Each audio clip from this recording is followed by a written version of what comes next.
What's up, guys? This is Ed here once again for the Blood Type Online YouTube channel with another edition of Review in Blue. And this one is one that I really was excited about, but I wasn't exactly sure how it was going to turn out, so I was a little bit nervous about it at the same time. But that's one of my favorite exploitation films of all time, brand new in blue, if you will. I Spit on Your Grave. This is one of the most notorious exploitation films of all time, and it's truly one of my favorites. It's one of the most effective exploitation movies I've ever seen. For those of you who aren't aware of what this movie is basically about a woman named Jennifer Hills, I believe, and she's played by Camille Keaton, who's an excellent, underrated actress, and she basically goes into the woods, rents a cabin out to basically sit there for the summer and write her book. And upon doing this, she runs into a few local yokels, if you will, who really are into the rape game, if you will. So, and they're also really into trying to get their mentally challenged friend laid. So, of course, you could tell with this movie, we're talking non-PC stuff altogether here. What transpires in this movie is extremely mean and nasty stuff. There is, believe it or not, a 27-minute rape scene in this movie, but it's all for naught, trust me. I know it sounds really bad, but basically what happens throughout the movie, if you haven't seen it, so I'm not trying to spout off any spoilers here, is basically a woman set up, brutalized, and the movie's basically setting her up to get her comeuppance, if you will. So, this movie is fantastic. I've always enjoyed this movie, but watching it on Blu-ray, like I said earlier in the video, I was a little bit skeptical and a little bit scared, to be honest with you guys, because you never know how this is going to turn out. You don't know about crappy transfers and what have you, but I have to say that so far so good, because Anchor Bay has actually had a pretty good track record with his stuff.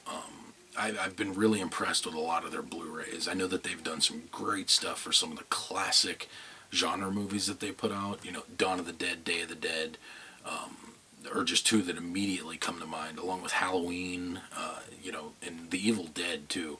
They all look fantastic on Blu-ray, and this one, no exception. This is another one that it looks fantastic. They did a great job with it.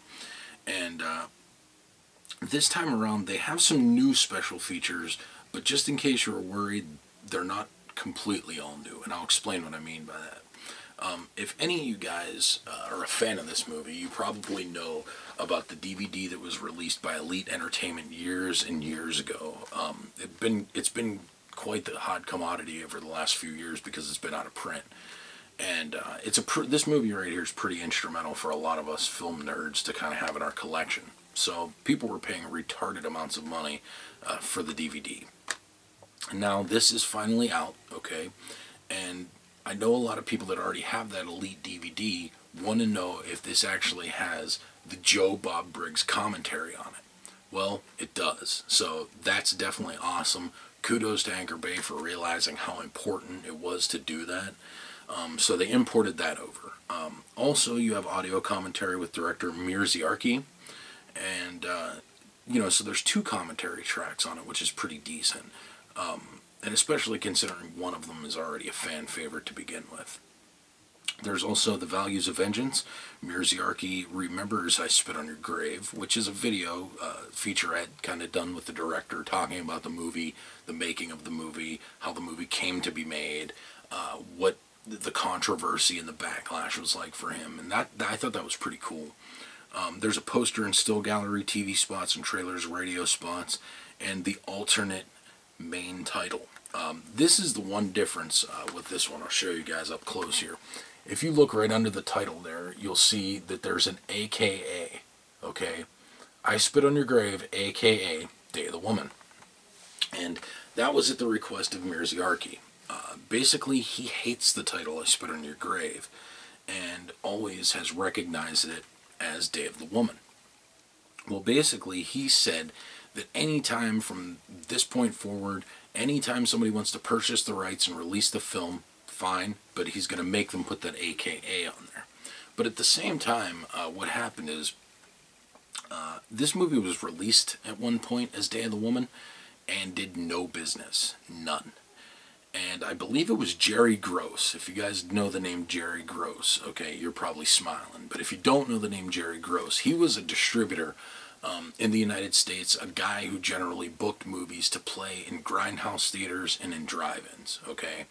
And he was a big deal. He was the reason why Fulci's Zombie became such a big hit, because he's the one that got it on the drive-in circuit and in grindhouses, where it really kind of found its audience here in America. And he did that with a lot of stuff, and he did it with a lot of foreign films. But this time around, Jerry Gross decided to pick up Day of the Woman, and he released it, and he put the title, I Spit on Your Grave, on it. Now, as we sit here in 2011, there's no doubt about it that the reason why we still talk about this movie has a lot to do with I Spit on Your Grave as being the title. Certainly, director Meir Zierchi acknowledges that, but at the same time, he likes his old title better. It's understandable. It's his movie. Me personally, I'll never call this Day of the Woman. Never. Because that's a badass title. I'm sorry. But they talk about some of that stuff on here, which I think is really cool. But the movie looks fantastic. And I know that's what a lot of people out there are worried about, as far as, having it on DVD. And I'm sure a lot of you guys know that you have it on DVD, you have your Blu-ray player, you put it in there, it upconverts it to 720. Looks pretty good nonetheless, but I would have to say that this one, if it can be had for the right price, is definitely worth the upgrade. And there's no doubt that this movie, for me personally, I got into Blu-rays about 2 years ago, okay? And when I first got into it, of course, I had a small laundry list of titles that I wanted to pick up, and I did that pretty quickly. And I was pretty frustrated that the only thing I could really get on Blu-ray are big Hollywood movies, because that's not really what I collect. It's not really what I sit around and watch. So I was really yearning for stuff like this, and it's really cool to see that it's finally reaching the medium of Blu-ray. I'm a big fan of this movie, and I like Blu-ray, so I'm glad it came out. Highly recommend it. Definitely. Pick this shit up. Watch the 27-minute rape scene. Tell your friends how nasty it is. And then, of course, invite them over and show them the movie. So, definitely a recommendation from me. Not that big of a surprise, though. So, thanks for watching. I'm Ed, Blood Type Online YouTube channel. Another edition of Review in Blue over and done with. Thanks, guys. See you next time.